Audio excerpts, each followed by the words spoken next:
Herkese merhaba arkadaşlar, kanalımıza hoş geldiniz. Milano'da Afra Rüzgarı, ünlü oyuncudan moda başkentinde güzellik şovu. Milano sokaklarında güzelliğiyle büyüleyen Afra Saraçoğlu, sosyal medya pozlarıyla takipçilerini mest etti. Başarılı oyuncu hem ekran performansı hem de stiliyle magazin gündemine damga vurdu. Hem kariyerinde yükselişi hem de stiliyle magazin dünyasının markajında olan güzel oyuncunun İtalya kareleri takipçilerini mest etti. Son dönemde hem ekran performansı hem de doğal güzelliğiyle adından söz ettiren oyuncu bu sefer sosyal medya pozlarıyla magazin gündemine damga vurdu.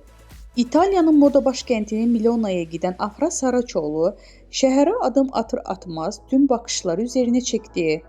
Güzelliği ve tarzıyla tüm bakışları üzerine toplayan Saraçoğlu takipçilerinden tam puan aldı.